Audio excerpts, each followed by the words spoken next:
Yeah. Hello, everyone. Thank you for being here. Thank you for being here in this last panel entitled Analyzing Informality in the Black Sea region and the Balkans.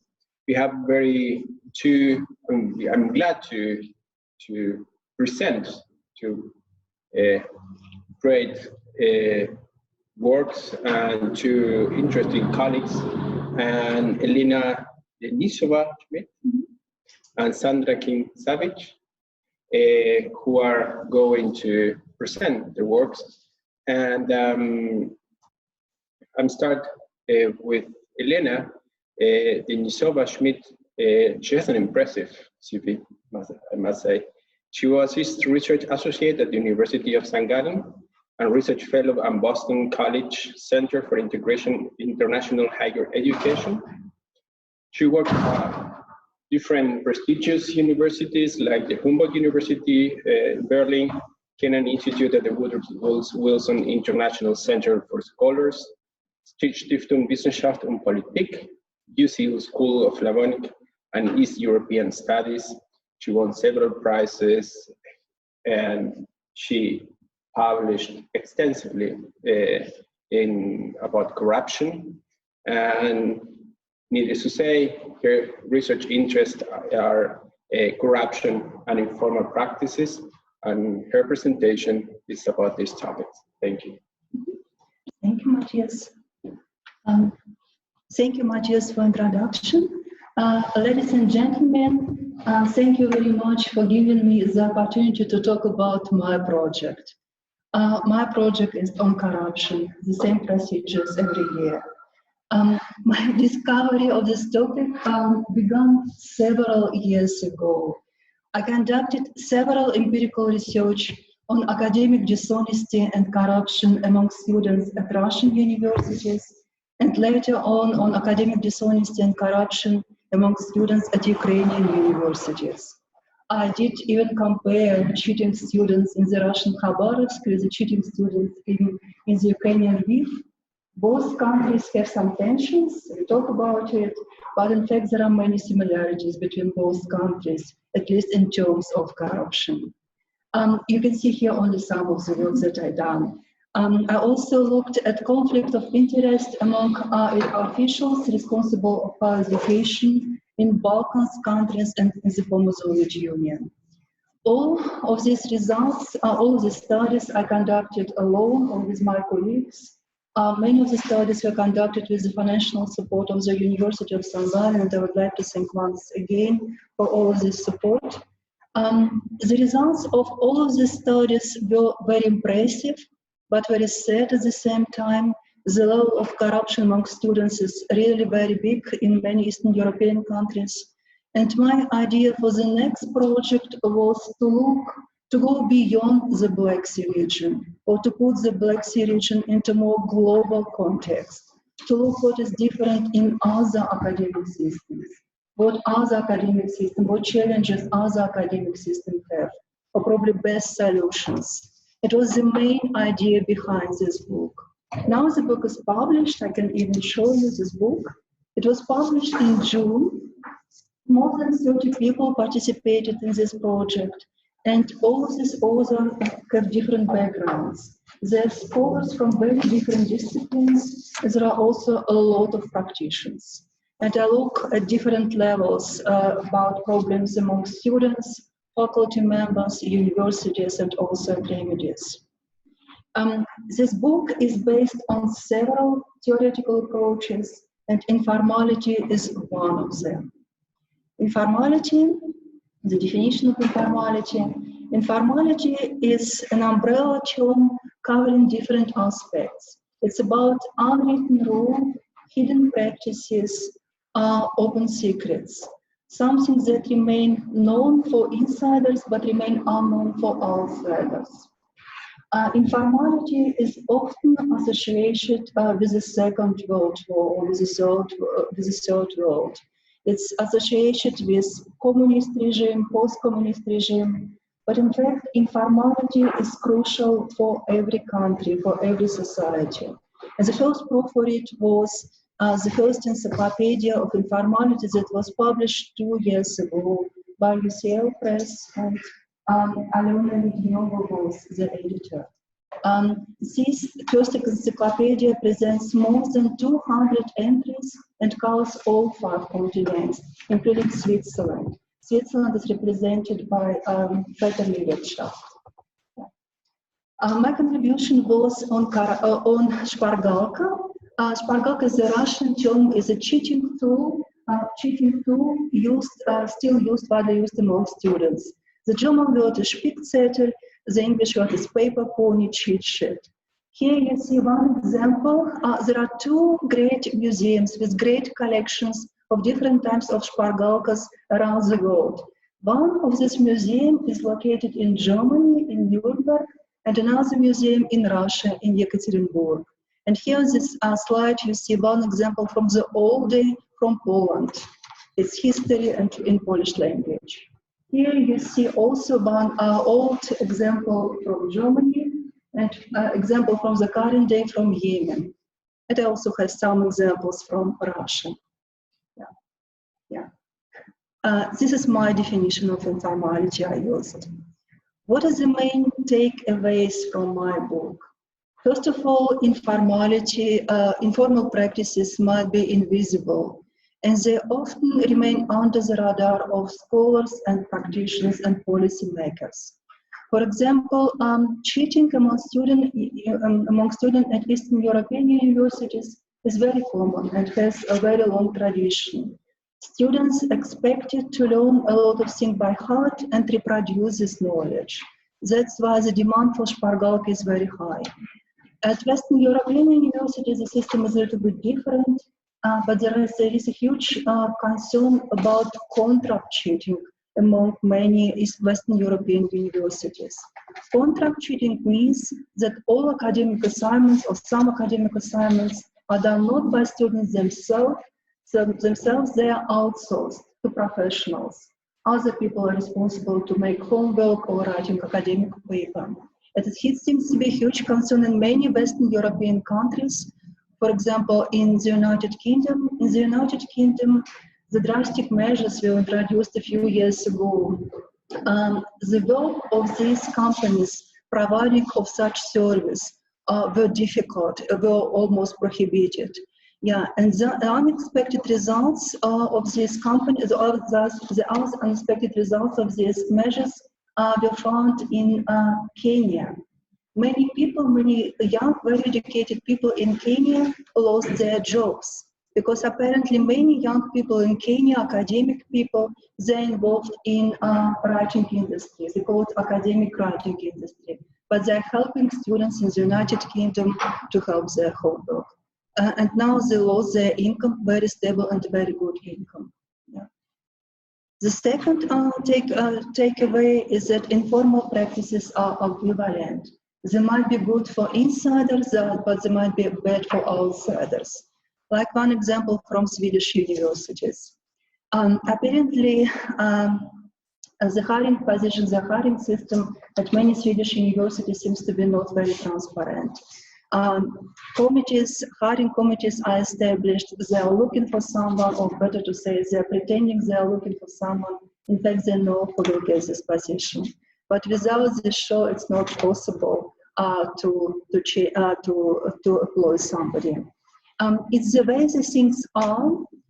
It's very typical, it's very common to help a friend, to be a very good mentor, to be a very good colleague. But it's certainly favoritism, nepotism, or friendship corruption for outsiders. Now the results of all of this investigation we're taken very seriously. The system is now changing, but there is still a lot of things to do. Another takeaway is that informal practices, it's not like either or options. It's more complex. For example, a fake university is not like a fake university. It's really more complex. One example is the Trump University. Trump University was established by real person, by real men. They enrolled real people, real students. Students pay real money, a lot of money, but their degrees, they were fake. They were not recognized in the job market. The Trump University is only a single example of many for-profit universities operating in the United States. For-profit universities in the United States, they have a different business model. They are not interested in teaching and conducting research, or probably they pretend they're interested in teaching and conducting research. In fact, they're interested in making money.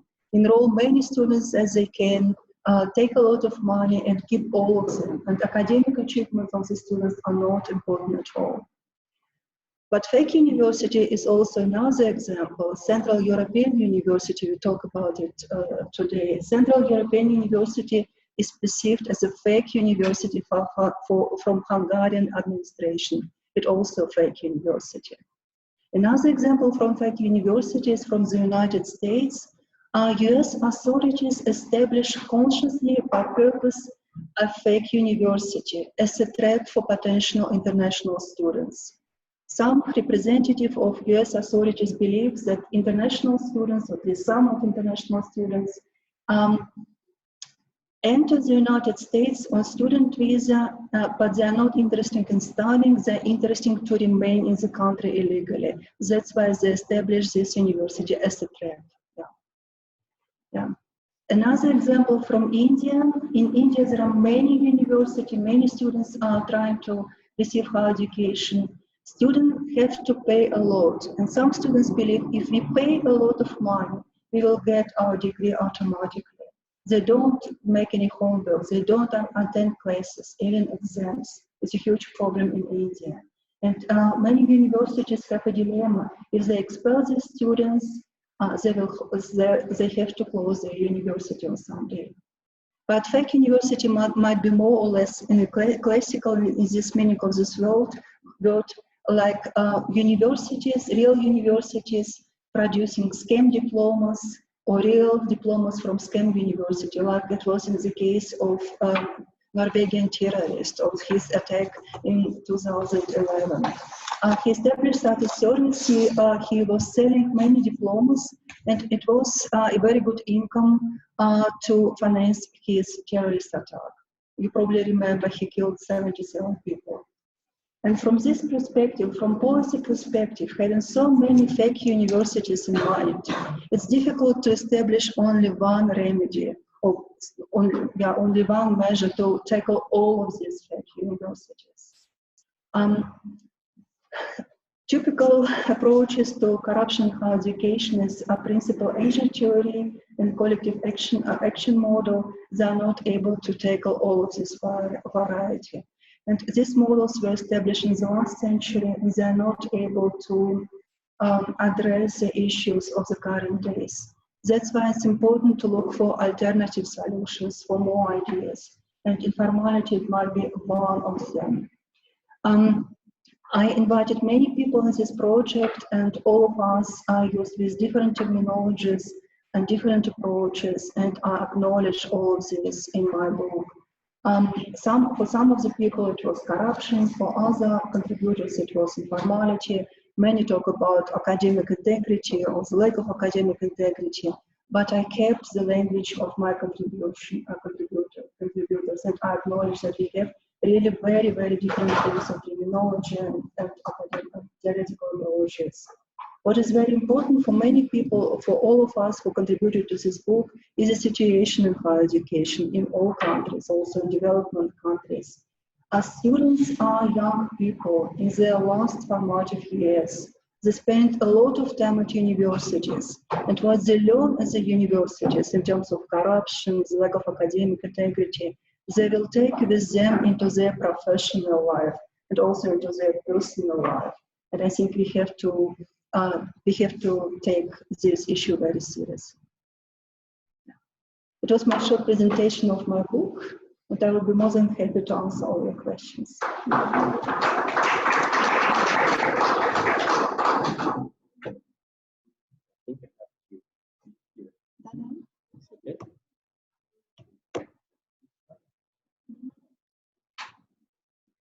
Both presentations and questions. Yeah, okay, good. Now let me introduce you, Sandra. School of Humanities and Social Sciences.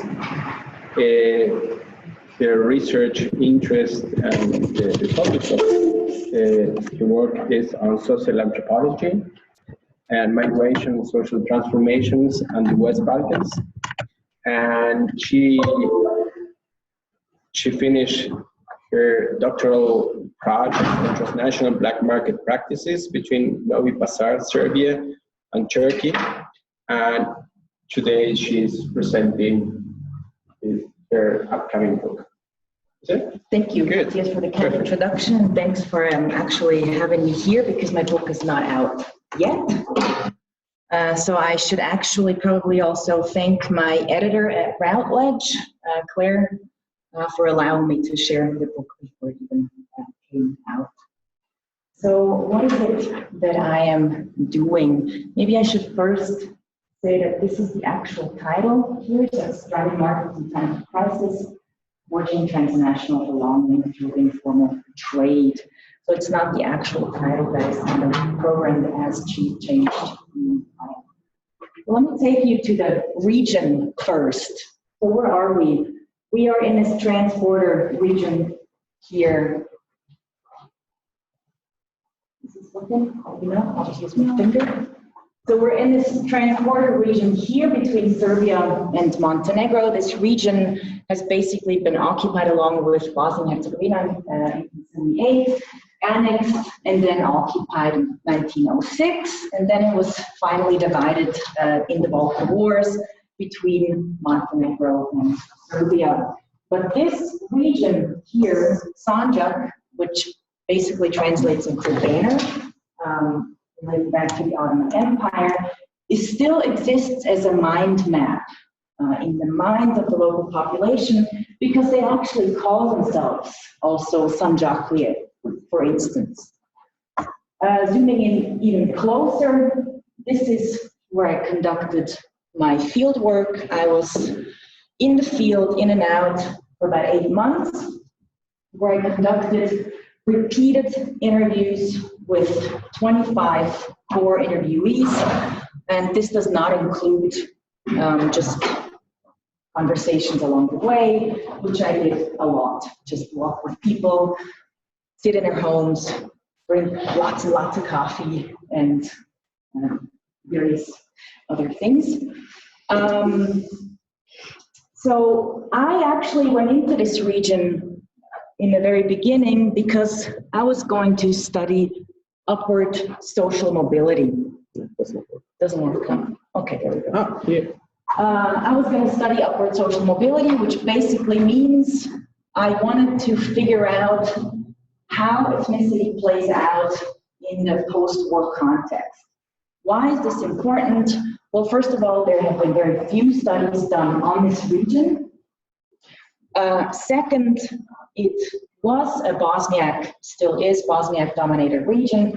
There's, according to the last census, about 100,000 people there, of 80% of which are Muslim, many of Roma, and you have Vlach, and you have Orthodox, and on and on. So it's a very heterogeneous region. And I was wondering, well, how did these people actually live through the war that was going on in Bosnia? Knowing that their relatives were sort of affected, people were coming over, refugees, sometimes transmigrating then onto Turkey, to other relatives who had actually left the region ever since the collapse of the Ottoman Empire, starting in 1878, but then of course after 1960, that is 1919. But I was completely wrong in my first sort of conceptualization of the region because nobody cared to talk about ethnicity. Instead, and upward social mobility, instead everybody talked about what we see here in this picture. It's the informal market. And this is where my question comes in. So this is sort of the overarching question that guides really my book and my understanding of the region. So how do material encounters influence social relations in detached spaces? Detached, meaning in the Sanjak region that is connected to present-day Turkey by way of the bygone Ottoman Empire. So here you see, I'm sort of taking an STS approach because I'm looking at materials and material encounters to see what people do on an everyday basis. And we'll talk about that later. And what we're looking at here is Novi Pazar. And I don't know if anybody has ever read Peter Sugar's book on post-Ottoman cities and Ottoman cities. And it's basically like reading Sugar's book only live here, because you do have the basic city structure left in place. Of course, there's the new elements here, the Lučna zgrada. Of course, it's a full socialist building. So you have various layers in the city, going from Ottoman to socialist, and then to, of course, post-socialist. So this is kind of where we're at. I'm standing here in the mosque, the tower of the mosque, looking down at the city. Nope.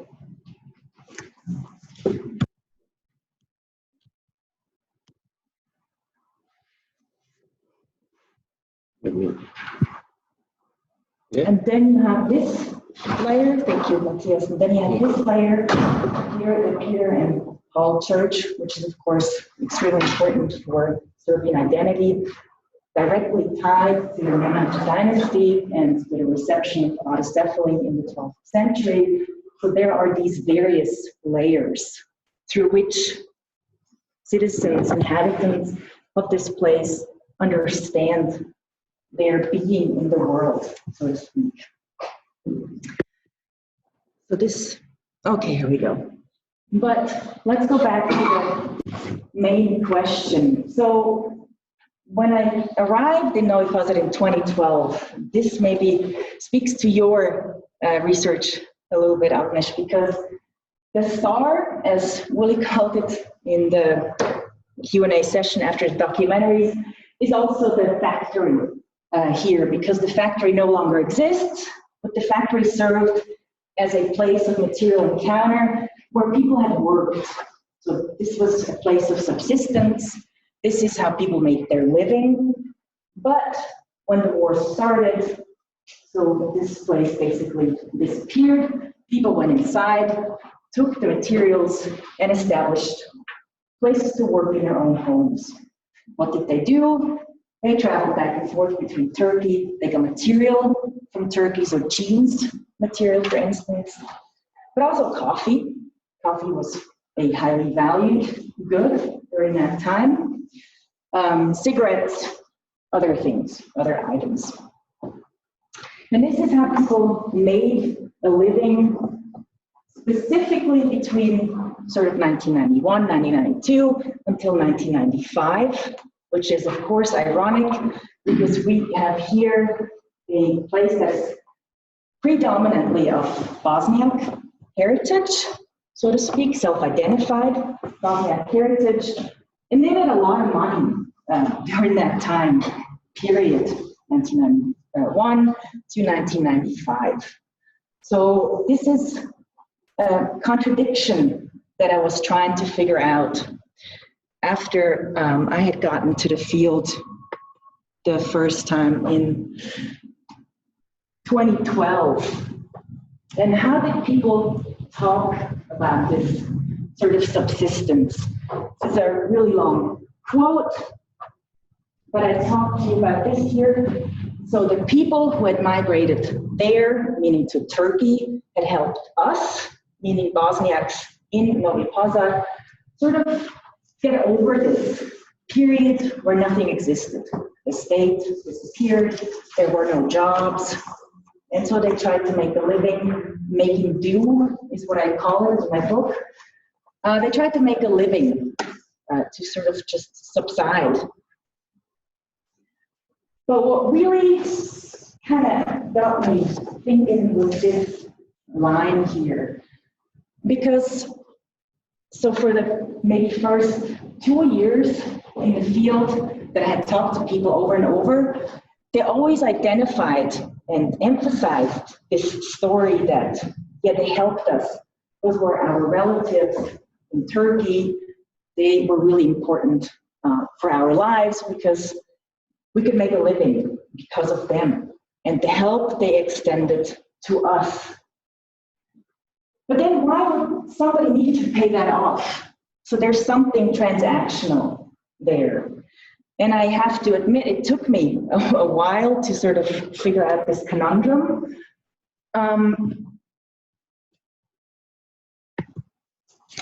And so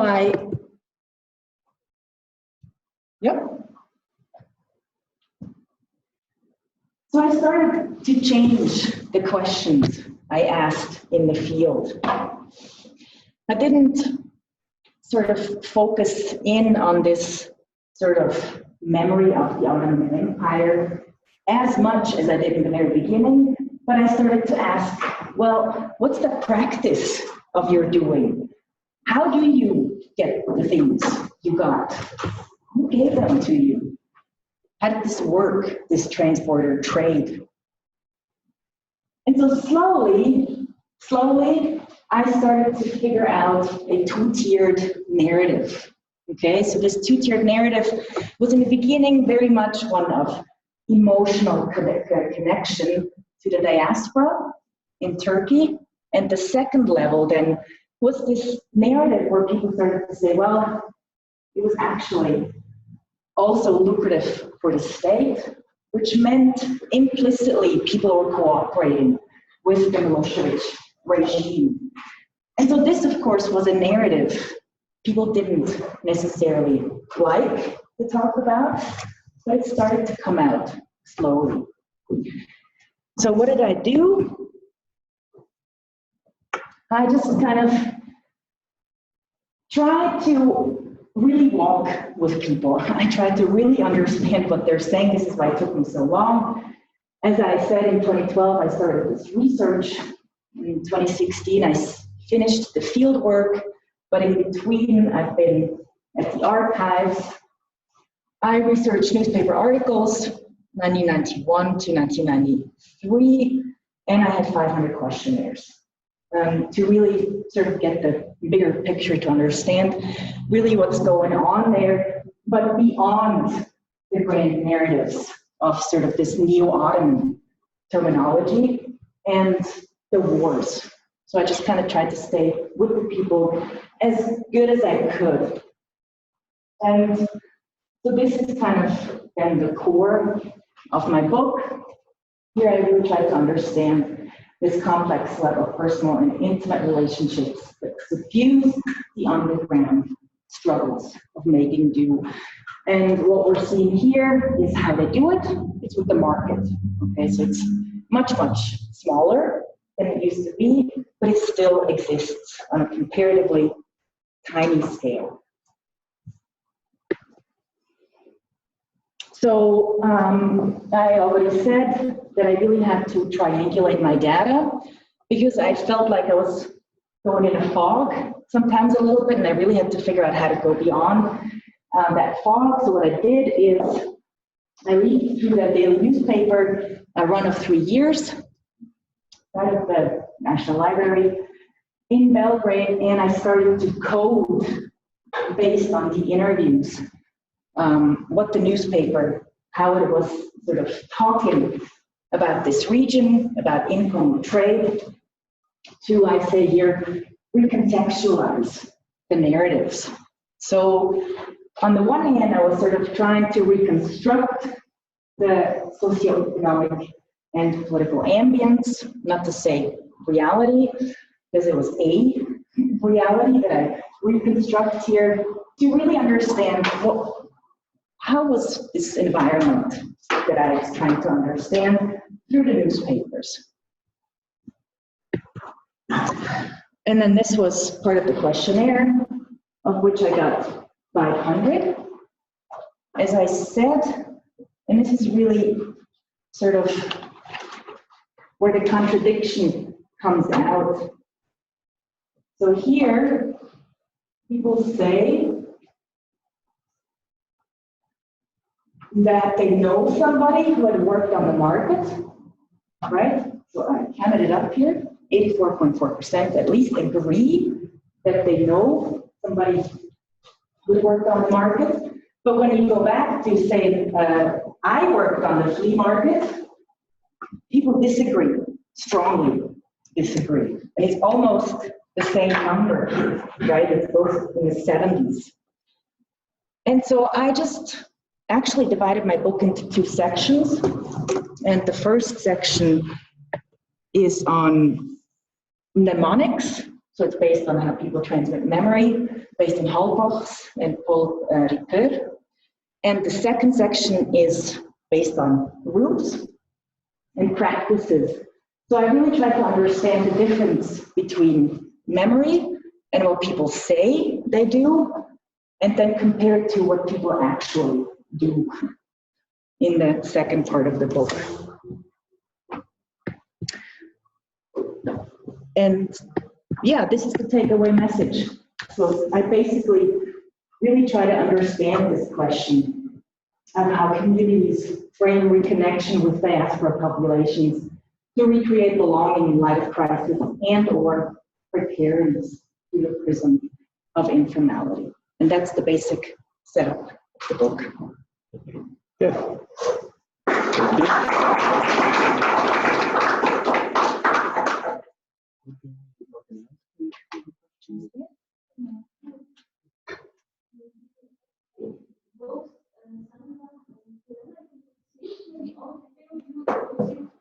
Thank you. Okay.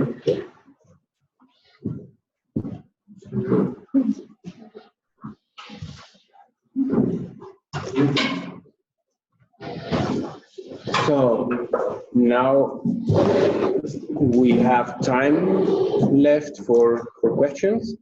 Let me start to spark the discussion with some questions that I've been collecting while reading both books. I have a question for Elena regarding the cases of corruption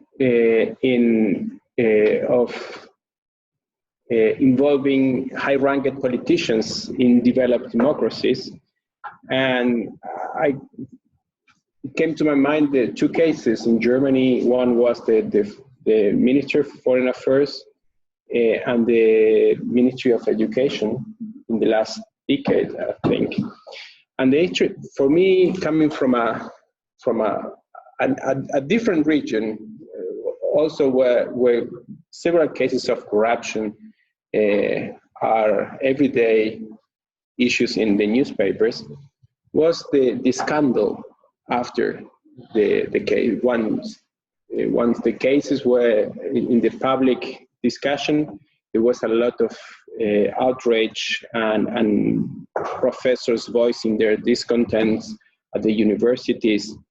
And as a result of this scandal, these two ministers have to resign, and they went home.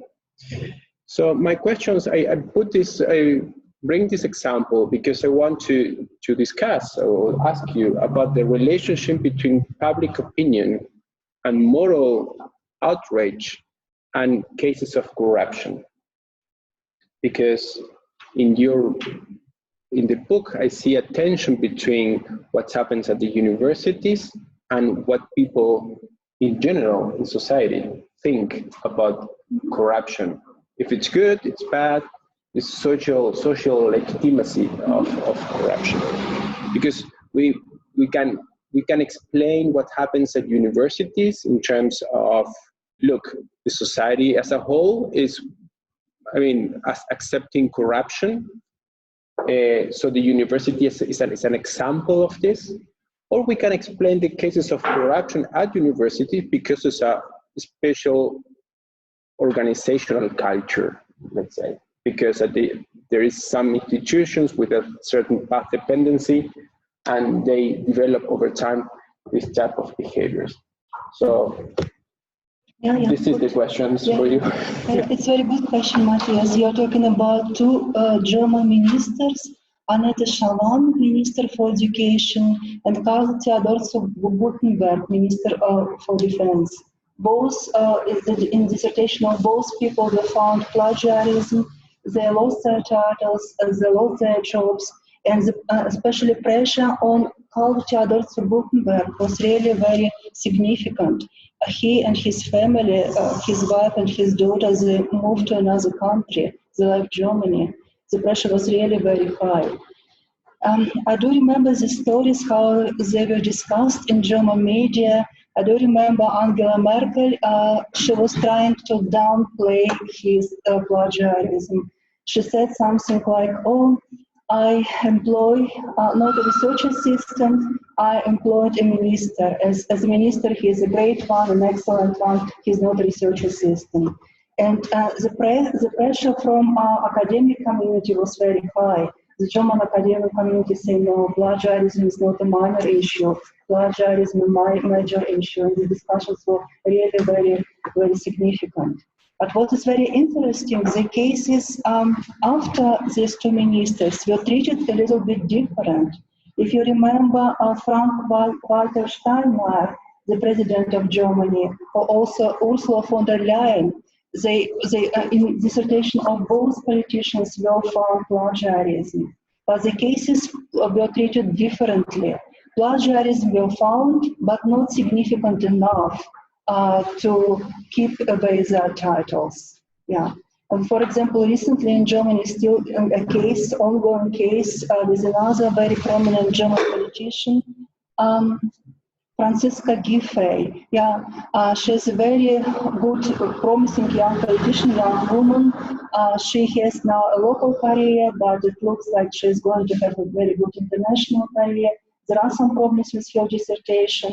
And I know people who were behind this investigation, German activists, but what is very interesting, you probably do not know, also Russian activists were also behind this investigation.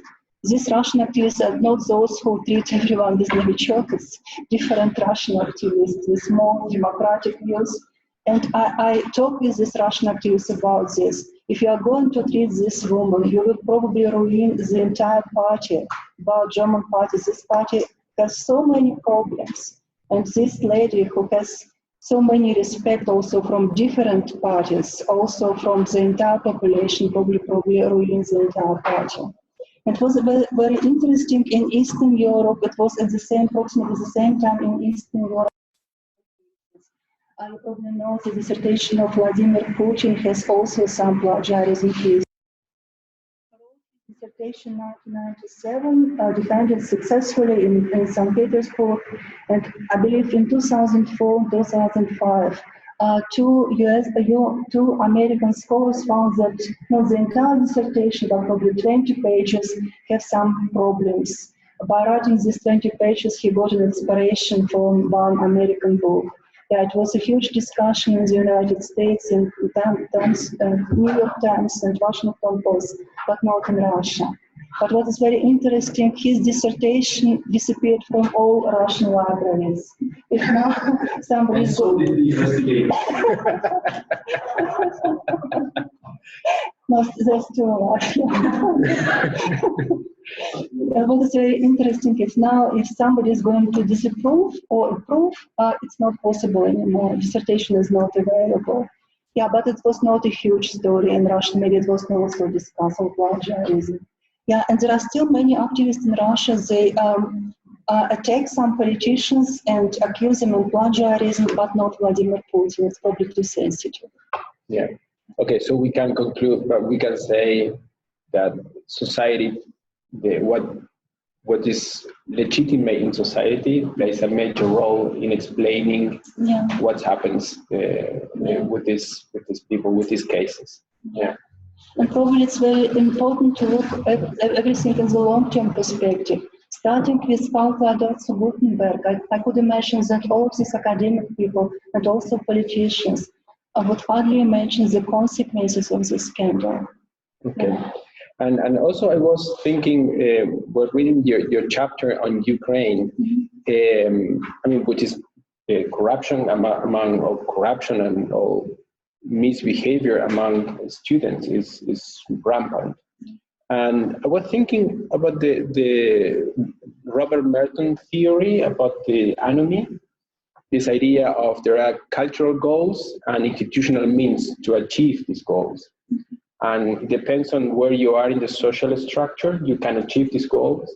And these goals are success, or to have a nice life, or to have money, or what is I was wondering about the expectations of the students.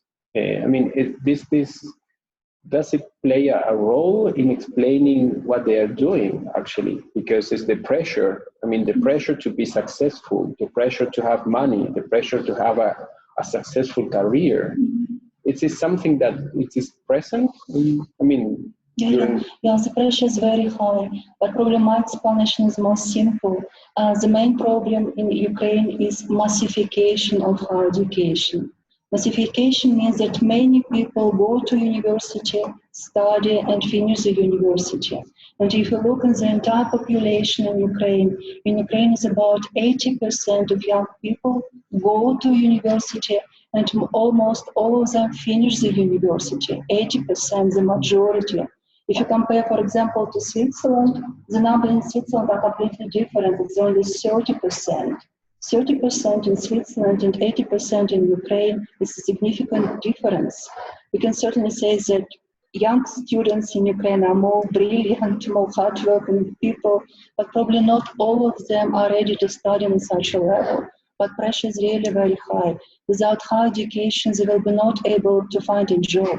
And the system of vocational training is almost destroyed. The system of vocational training used to be a good one in the Soviet Union, but now it's destroyed, it's not popular anymore. But I know there are some actions, there are some measures among Ukrainian officials that are starting to establish a new system of vocational training in order to have young people another opportunity, not only higher education, but probably another opportunity. Okay, good, thank you. Now we have 10 minutes for questions. It's open for questions. Yes, please. So I wanted to ask Elena a question concerning the book. You seem to avoid the term corruption. You speak about informal practices, except in your title. Is there a difference between informal practices and corruption? And if so, what is the difference? It's very, very good questions. I was trying to answer this question in my last slide. As I mentioned, I invited many different people with different terminologies. And as I decided that we use the term corruption instead of informality. Because if all of these contributors would start to discuss about informality, what is corruption, it will be an entire different book. For example, it was a story, very interesting story that I discuss this in my book. It happened in Germany by Transparency International, in the headquarters of Transparency International. There is a group of scholars working for Transparency International, and several years ago it was a scandal with Siemens, a German company. There are several corruption scandals within this company. A group of scholars were invited by Transparency International to reflect on this scandal. All of them came from different disciplines, and they're discussing what is corruption, what is not corruption, what is informality, what is not informality. It was so heavy discussion. They wrote a book on Siemens, but then they decided to write a book about what does corruption mean. And in order to avoid these discussions, I use the term corruption. It's more like a generic term that everybody could understand this, and avoid to use the term informality or the lack of academic neutrality in the title, because it might be misleading, especially in some languages. So corruption is in the title, but it's not in the book. Corruption is in the title and partly in the book. You're welcome. Questions? Comments? Yes. Yes, Lena, you analyzed corruption in the higher education in Ukraine and Russia today. What can you say about the Soviet period? And would you also say that Russia and Ukraine took different tracks when it comes to corruption in higher academia, or was the development more or less the same? And if not, what were the decisive factors that will determine one or the other track? I do analyze corruption in informality among Ukrainian students and Russian students, and I mentioned there are many similarities today. And looking at Soviet heritage, I believe the Soviet heritage was very hard for both systems. Now I'm looking in one historical project on these differences. Again, I see only the Soviet system was huge. Ukrainian education, Ukrainian higher education was established. There are many initiatives during the Soviet Union. There are many similarities. What is probably different looking at Ukraine, and I found it's very interesting cases in the western part of Ukraine, nationalism was a huge problem. And for people, for example, living in Lviv, being originally from Galicia, it was difficult to enter universities. There are two options for these people in Soviet Union. One of the options was to go to another region, probably remain in Ukraine, but go, for example, to the eastern part of Ukraine, or to stay in Lviv, but they have to use very different connections. They should apply blood or bribes in order to enter the university. Otherwise, it will be not possible. Even with very good grades and excellent achievements, it was not possible for local minorities to enter the university. It was a kind of prevention act in order not to have any national minorities on the top in this particular region. But the Soviet legacy was very significant. We have 3 questions here, then you. You don't have to turn the camera. Okay. No, it's not a problem. I actually have a short question to Sandra. In at least the previous version of the title, you used the term Šverc, and you explained it a little bit in the presentation, but I was wondering, how do you conceptualize it in your book and in your work? Do you think it's a term that has an English translation, or is it something that is so unique that can enter actually English academia as a separate term? Like, for example, there is blood that is often not necessarily translated from Russian, but actually just written as a separate word. Or you use it just, to show the local peculiarities of this. Well, that's a really good question, because Šverc is used by people who call themselves Šverceri, right? So smugglers. And Šverc, of course, is in a way connected to Schwarz, mark, so it comes out of also the German language. Whether or not it will be used widely, of course, I cannot say, but I venture to guess that I don't think so. Because it's very local. I mean, it's a localized terminology that people use, but it has been used and is still used in the newspaper. It is used in descriptive terms when people talk to each other about how they trade wares informally. And when somebody says, I Šverc things, and everybody knows they're not paying taxes, it's come across the borders one way or the other. Most of the time now from China, from Turkey, Hungary, Bulgaria. So, yeah.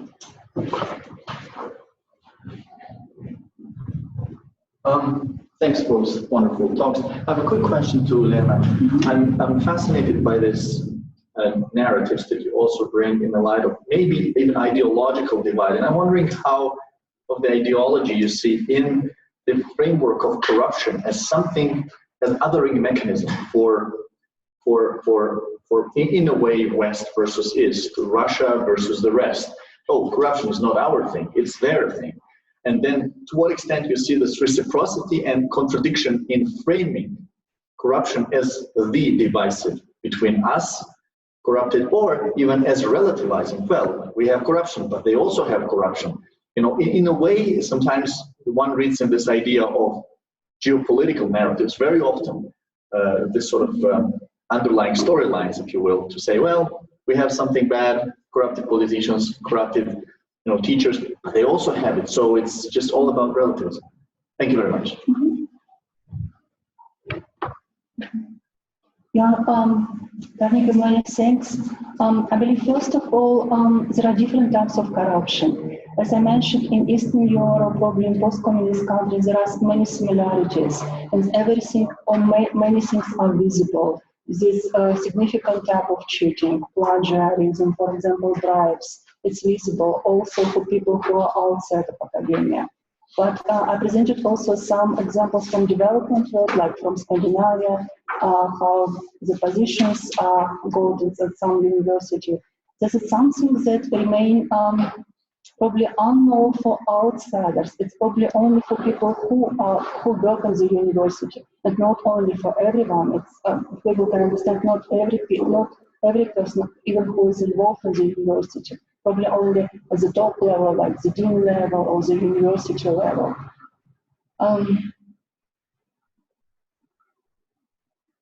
Yeah, about ideology, I found that sometimes I don't discuss it in my book, but I found in my research that sometimes scholars or students from Eastern Europe are treated a little bit different from Western Europe. People from Western Europe expect, oh, you are all corrupt and informal, and what can we expect from you? I know also some universities in the United Kingdom, if they send their students for exchange to Eastern Europe, they accept their grades, but they reduce their grades a little bit. It's not, for example, like excellent, but good. Yes. Probably have one more example of Soviet past. For example, I found that in Russia, sometimes students in the Soviet Union are expected to bring a bottle of vodka to their professors in order to receive a good grade. In Ukraine, it was горілка, it was not vodka. Yes, please. Thank you so much for these interesting presentations. Before I drive in, do we ask already questions to Sandra now, or how do you plan for organizing that? Shall I testify once again later on? I had another structure in my mind, but it's fine. I'm also want to ask some questions. Okay, well, I will start with the first book and then we'll see where it leads. Yeah. I've got a very particular example. I believe it is very interesting for several countries, but for me it's just in my mind because it recently happened to a colleague. What about students using other forms of pressure, like lawsuits, to get specific marks or to be able to pass courses? Do you reflect on that? Is it somehow relate to your book, or is somebody contributing to that? Because, for example, in a country where academics have rather poor income, and we're talking about several of them, the fear of going to a law process might even be enough to, back out of what you're actually doing or pass on your activity as a university teacher. I mean, that's the example I heard about, but maybe in the US, one also heard of several probably informal practices to get better marks, but I won't go into depth there because that were private conversations. And if I may ask also already a question to Sandra, I was so interested in these references to the Šverc you had, and what's interesting for me, and probably that doesn't make any sense to you because it's a question of a historian of knowledge more or less, when there were smuggling stuff from Turkey, I'm very interested how, first of all, the language issues, how do they act up for the smuggling practices? For example, would mainly locals be involved in the smuggling business that already spoke at least some Turkish, or had other connections to the region? And how exactly did they know where to go, where to find the stuff they went to smuggle, the goods they went to smuggle? Does it make any sense to you, or is it just my crazy thoughts? Thank you. Yeah, thank you.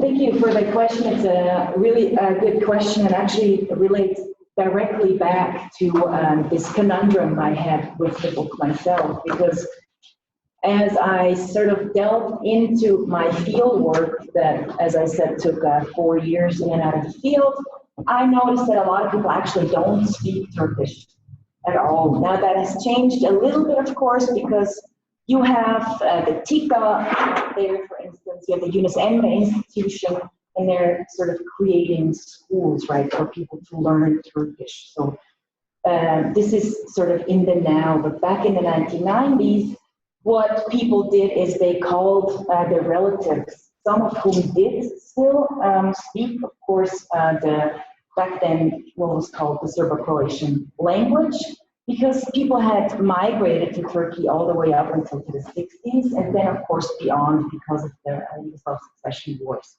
So there was a connection that people could make, but at the same time, what I noticed is that people just actually go to a couple of churches. So of course in Istanbul, they go to the Grand Pazar, and because they know somebody, they can tell them, okay, here there's window panes. For instance, it was actually what people bought on the market too, or paint, or cigarettes. So what I noticed was this transactional attitude then, because a lot of people that I spoke to, and this is how I differentiate between the first and the second part, so the mnemonic part from the practice part, is that this was something that people simply did to make a living. And most of the time they didn't even speak the language, because when I started to delve into this question of, well, how do you then reconnect to your relatives? Many of them said, well, it's actually pretty difficult because we don't speak the language. And so these instances started to add up over and over and over, which is then why I had to sort of make this shift with the contradiction in the book. Mm-hmm. Yeah, I was just trying to think about these examples. I don't have such cases in my book, but I think it would be a very interesting case to investigate. But what I found in my entire research, empirical research, is that many faculty members try to avoid any conflicts with their students. And it's not only like in Eastern Europe and Western Europe, around the world. But I found now in my text, for example, Sandra, give me some time. One example is from Russell University, one top university located in the United Kingdom. One colleague told me a story. She was teaching a class, very brilliant student. One Chinese student was particularly very brilliant. What is common assignment in the United Kingdom is usually writing an essay. And my very good colleague and friend, she was so excited about this essay, reading this essay. It was so brilliant, so beautiful, so interesting. And the last assignment was, please write an essay in the class. Yeah, and then she received her essay and was impressed. It was obvious that all previous essay was a professional ghostwriting, professional contract cheating. And this lady told me, I decided not to go everywhere to the dean of the specific offices in order to avoid all of these conflicts and investigations. Yeah. And for example, I know from many colleagues from the United States, it's also cheating among students, especially international students, is a huge problem. But they try to avoid any conflicts, because if a Chinese student, for example, a student from China is cheating, you can be accused as a faculty member, as a white faculty member in racism. And in order to avoid, many people avoid all of this conversation. I think it's probably, I could understand why people do behave this way, but I think in a long-term perspective, they can not good. Good. I put myself in the list with a question for Sandra. I found fascinating your field work, and I was yesterday. I was thinking of wondering about the immersion in the field, the Šverc. Yeah. Okay. And I was wondering about the how to gather information in this field, because first, it is an I mean, you are not being in contact with managers or with a problem of, I mean, asking questions about unemployment, general questions that people wouldn't mind to ask, to answer. So you are, first of all, you are inquiring about practices that people care about. They are informal, and there is even a further barrier, which is the problem of that people are reluctant to speak about things they don't want to.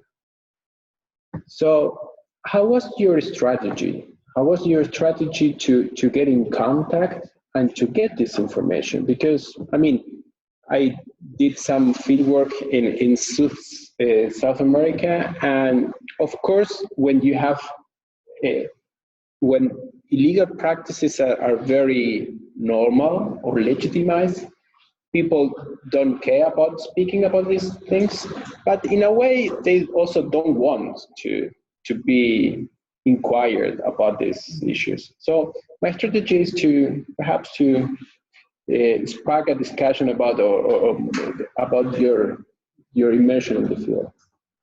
So when I got into the field in 2012, I took up residence in an informal dormitory, and I was given this address by a colleague at an NGO. So it was all the person was a person, the person was a person. And so I was there for quite some time, and I basically just set up camp. I mean, I just, I stayed there, I walked with people, I met their parents, I drank coffee with them, I just sort of tried to figure out this community that I was trying to understand and examine, right? But this is where this two-tiered narrative really comes in, because, so I did a lot of legwork. I just walked in basically to the police department and I said, is anybody there who can talk to me about this? I mean, have you been there before? I went into the unemployment, well, I should say the employment center there, and I said, well, what's the unemployment number? Can I see some documentation? And I received documentation there. I went to the schools, I went to the Red Cross, I spent some time in the Roma community to sort of, in the very first instance, try to understand the big picture, how these people live. So then, of course, I said this memory theory was really, really important for me at first to understand, well, so here's something's going on here, but they're talking about something completely different, right? But as I started to gather this material, and I should also say I spent some time at the archives to understand this expulsion as the Ottoman Empire was sort of collapsing, so to understand the migratory patterns, so that I could go back and talk to people about that. Then I read the newspaper, as I said, to understand the 90s. And the more I gathered information and the more often I returned to the region, because maybe I should add here that I do grounded theory. So grounded theory is a process where you just go back and forth between field and home. So you immerse yourself, and then you extract yourself, and then you re-immerse yourself and re-extract yourself to get some distance and learn in the meantime what it is that you have actually written down in your field notes feverishly and sort of talked to people about. And when they started to notice that I'm really curious, they're really trying to understand this puzzle, they started to be more open with me too. And then it just took some clues. I mean, I use this concept of the third places, right? So I hang out a lot in beauty parlors and hair salons, and I hang out at restaurants, and I hung out at people's clothing booths, not only Novi Pazar, but also in the entire Sandra region, and also in Belgrade. For instance, at some point I said, well, what does this say here, take your receipt? What do you mean take your receipt? I mean, sometimes, of course, this is also a bit of a strategy to ask, you know, kind of stupid questions. And then people start to open up, right? And then they become more nonchalant because you become a fly on the wall. The longer you are there, the less you sort of stick out like a sore thumb. And so I think the strategy was that, to just kind of be there as much as possible. Thank you, thank you. More questions? Yes, please. Yeah.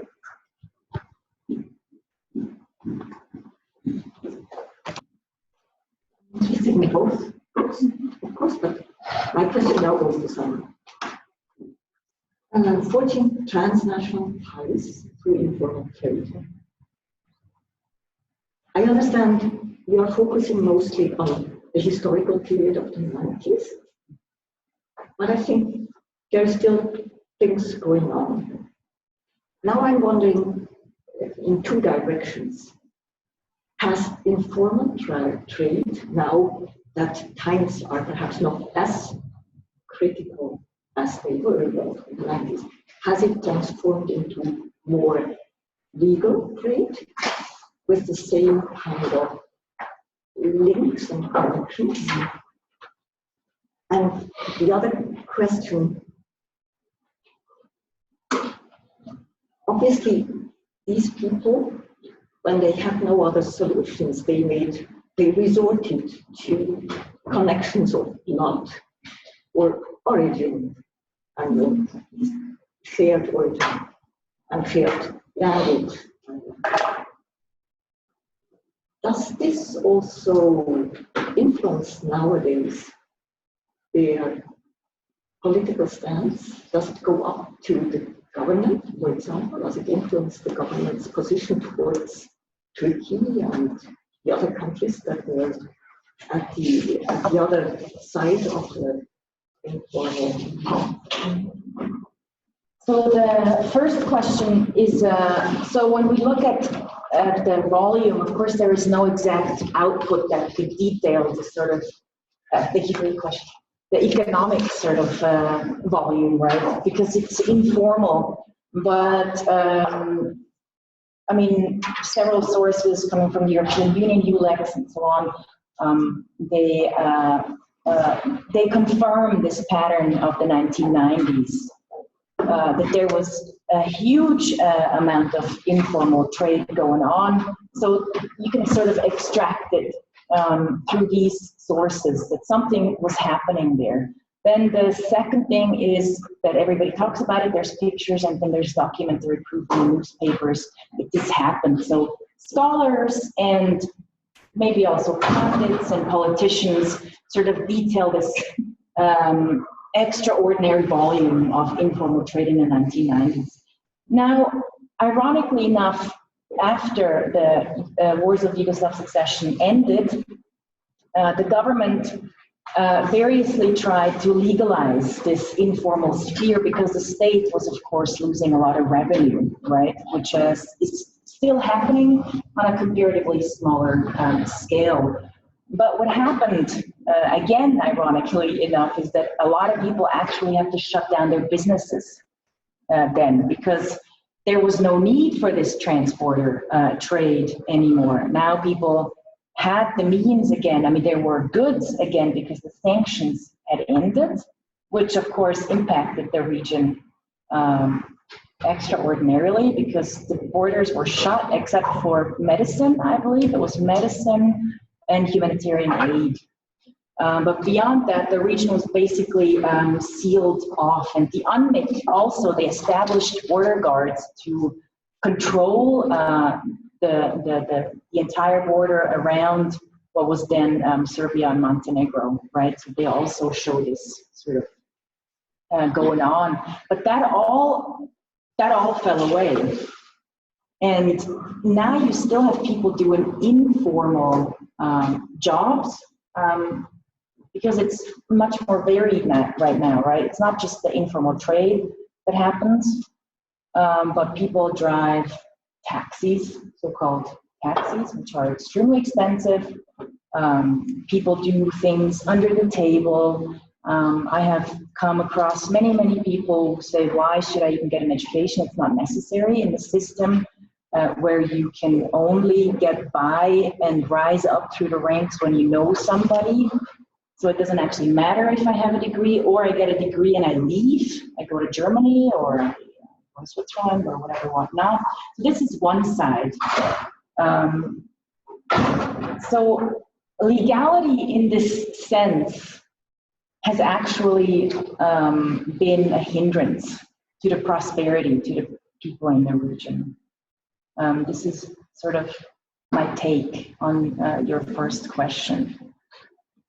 And the second question, I think, if I understand you correctly, has to do with sort of this question of making do, right? When there's no other solution. Political orientation of this country. You mentioned that Turkey is establishing these schools and so on. And has the informal ties that were created in the 90s, does it help to shape the political allegiance today? Well, of course, there was I would say it got the ball rolling, right? Because in 2000, there was this neo-Ottoman theory that Turkey had brought forward, sort of realignment and recentering Turkey in its region, right? And of course, it also has something to do with post-Cold War constellations. In that way that Turkey was already trying to reposition itself. And when you have ties that connect country A to country B, then it's almost, in a way, easier to say, well, of course, look at these people, they like Erdogan. They show up when he comes and speaks, and they say Erdogan is the Sultan. He's our Sultan, he's also our politician, because we have a connection with the post-Ottoman world. But at the same time, something sinister, I want to say, is happening too, because, and this also comes out of interviews that are unpublished as of yet, Serbia and Turkey at the same time are coming closer also on a state level, which then actually has turned a lot of people in the region off because they see we don't matter to them. It's not that we as individuals actually matter to the Turkish state, but they want to cooperate on a state level. And there has been a lot of good work done. I think Kim wrote about it, and then the name, there's this married couple, I can't figure the name right now. They have done a lot of good work on it. Florian Bieber just published an edited volume on it too. Then Bechev talks about that too, sort of this reconfiguration on a geopolitical space. But I'm trying to really look at the very bottom too, so I'm trying to understand how that doesn't fit in a way. I don't know if that answers. I hope that answers the question. Good. Yes, please.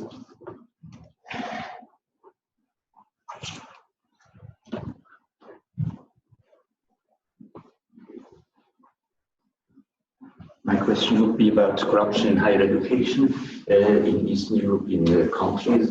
It would be about the question whether it is possible to identify driving forces behind the phenomenon.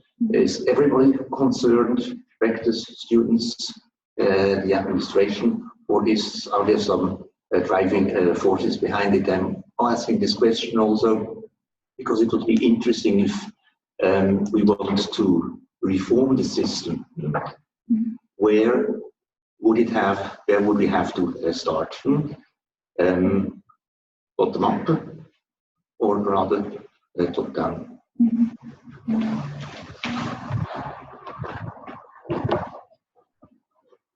The problems or the reasons for the high level of corruption at Eastern European universities, one of them is massification. And I mentioned this. For example, to reduce the massification. Not to reduce the massification, just to offer young people another options. There are several successful stories how to tackle plagiarism among students at very good universities. But I found, for example, in Russia, at many very good universities, the lack of academic integrity is very high. But students or faculty members or universities under pressure not to expel students, because the budget of public universities in Russia is calculating according to the number of students. They have to have a lot of number of students, and it's difficult to expel students and then to pay the money back. It's difficult because this money is in use for renovation of buildings, for salaries. I found that, for example, in Russia there were many protests among young people recently. Alexei Navalny was the organizer. There was some other protests. And young people were approached by university administration with the problems of academic integrity. And they were expelled due to the lack of academic integrity. The main reason, or the formal reason, was certainly, the real reason was certainly protest movements, but yeah, the informal reason was academic integrity. Yeah, how to start? I think the first start will be to acknowledge the problem, and the high level of this problem, and also to think about consequences.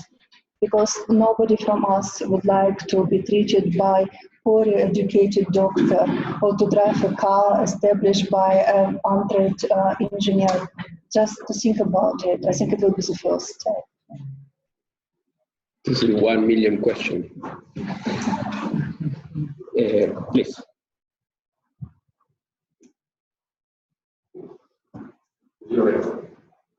As a product of the Russian educational system, you mentioned a lot of factors that really influence the behavior of students in university. But I mean, like you mentioned once that there's a mass education as in Ukraine. The other problem is that we have a lot of university. Even the city where I was born at Belgrade, they have not one university, they have at least 5 universities. And this is the problem, that there's no kind of one, like as we used to have in, I mean, like as in Germany, we have only, in Constance, we have only one university and one Fachhochschule, like Polytechnic. And then in Belgrade, for example, they have 5 universities, and all they, and like we have a kind of joke in Russia. It's so a young student after he graduated from the university applied for a job, and his future chief asked, "So please forget everything that you studied at the university." And the guy said, "No, I even haven't studied." And the chief said, "So you don't fit to the job description." So it's a kind of paradox. Everything that you study, because I mean it's not. I mean it's not valuable, the knowledge that you get from the university. Maybe you could elaborate on it. So like this mass, like a huge amount of universities, and then now that the knowledge is actually you can't use it for your future. Thank you. I believe that teaching obligation, not cheating obligation, are getting less important for many faculty members, at least at Russian universities. If you're aware with somebody, you have colleagues from top university in Russia, they're under pressure to publish a lot and to publish papers only in top journals. The pressure is really very high. Teaching obligations are not important anymore. I mean, not important for promotion, for other job obligations. I think students is probably the main, the core of the university is not important anymore. It's a huge problem. In addition to massification. I mean, like you get just a diploma degree just to work in the McDonald's. I mean, like if you are humanities science, then questions that you will get after you study, so without degrees. If you understand how them. And it's like the problem is that we can't actually use our knowledge that we get from the university. Let me, I'm sorry, I want to, you both pose up questions. I want to take this opportunity that you both are here. You both speak about informality and illegality, and we have this we define behavior, or we define behaviors as illegal or informal because we have a state which is defining, or institutions defining this. So we are posing the problem on individuals, saying that they are behaving in informal or illegal ways. I'm wondering about if this division between this, what the state defines as illegal and illegal, at the division between the state and society. From your experience, have you been confronted with a question about the formation of the states in the societies you were doing research? Because sometimes there is historical reasons that explain these divisions between what is illegal, what is not illegal, what is informal, because mostly are state definitions. So we have a strict, for example, in some societies, division between illegal and illegal, and people accept that. In other places, it's different. I mean, have you been confronted with the history of the states in which you have been doing research? I probably have a little bit more broader definition of informality. Informality is not, for me, it's not only illegal, not state development, it's a little bit more, it's like unwritten rules, hidden practices. For example, I recently participated in one project that has nothing to do with corruption in the first meaning of the word. The project is about how to manage a board. Every huge company, every big company, every large company has a board, about 10, 12 people who actually manage the company, and how to organize the work among these board members, how to chair these board members. It's a kind of hidden practices. It's nothing to do with illegal or corrupt practices. How to make a meeting, how to invite them, how to socialize or not socialize.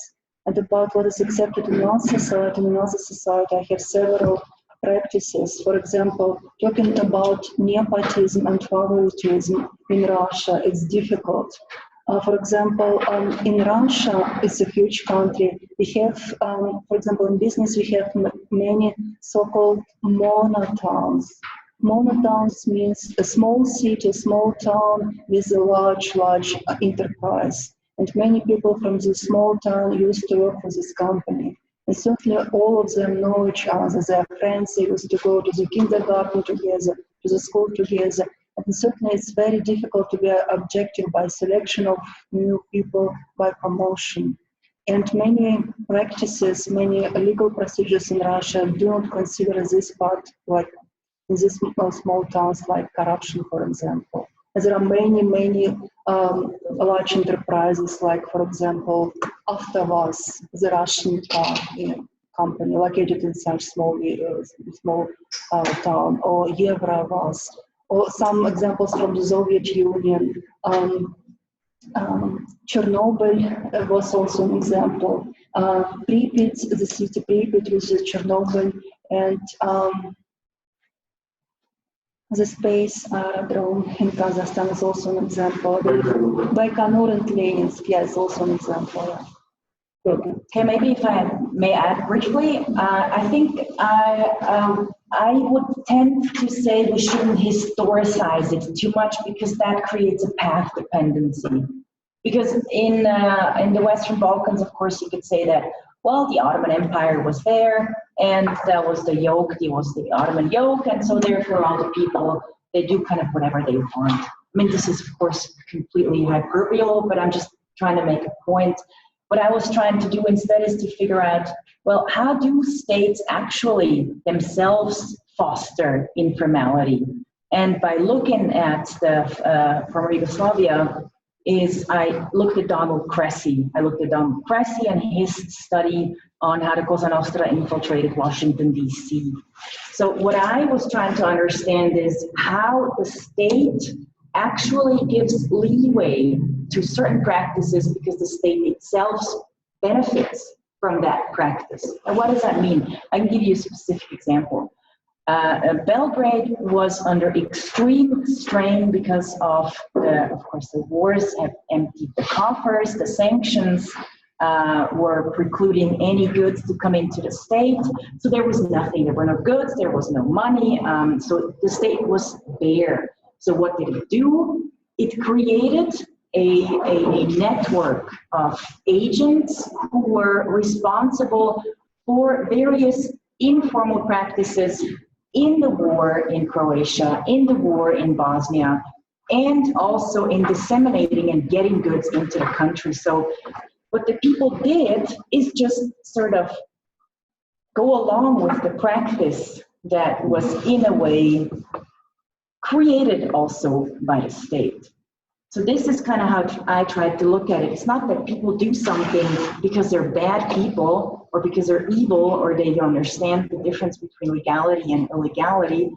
It's just they have to exist in a system in a way that is as such as it is, if that makes any sense. No, it makes sense. So that's kind of how I conceptualize of informality. It's just trying to make a living. Yeah. Okay, thank you. We have 2 minutes for a question. No, good. I think people are hungry. Yeah, okay, good. Thank you very much for attending this panel and have a nice evening. And thank you very much to